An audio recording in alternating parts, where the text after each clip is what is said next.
But now, the tragedy in Jeremiah's time was that the women did not come forth.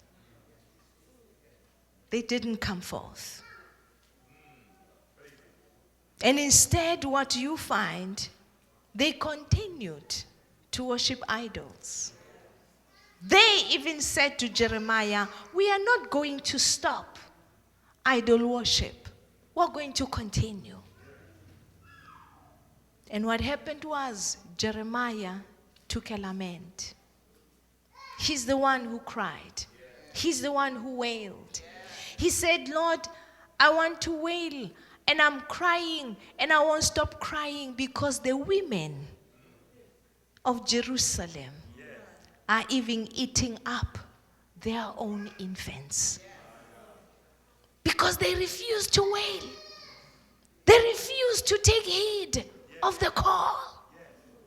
God is calling women at this time. No wonder we are meeting here from different places.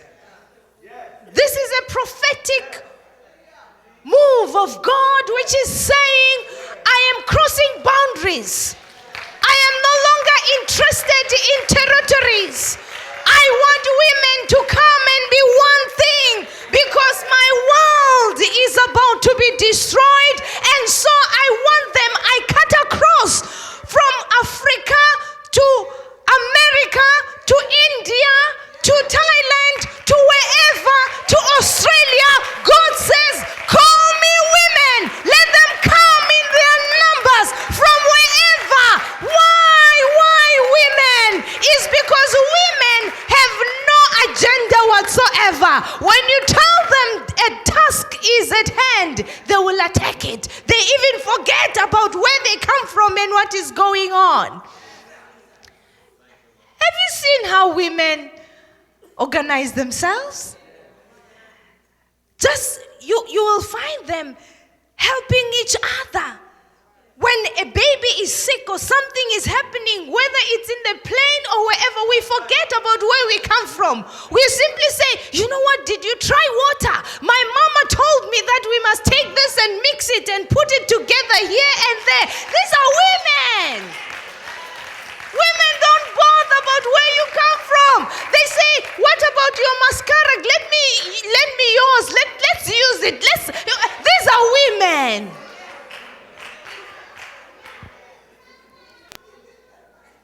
We immediately find commonality at all levels.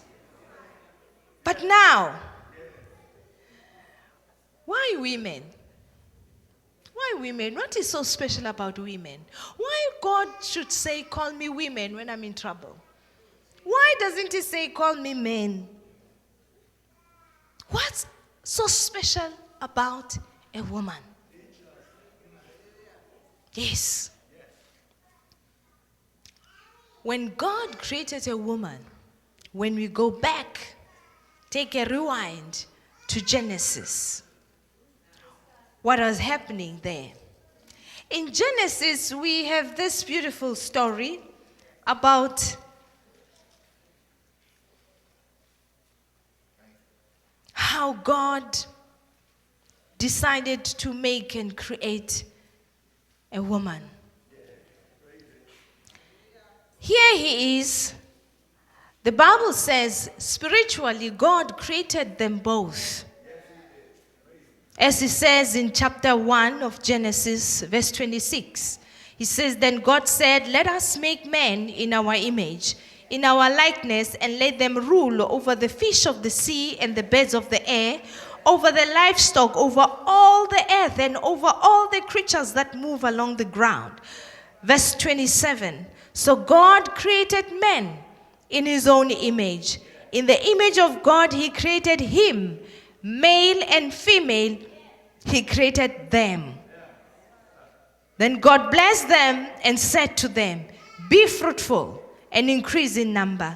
Fill the earth and subdue it. Rule over the fish of the sea and the birds of the air and over every living creature that moves on the ground. And even gave them food. Now we see that was the spiritual creation. In other words, before God could form a man and a woman in flesh, they were first created in the spirit. He made them because God is a spirit. So in chapter 1, he made them the same as he was, spirit.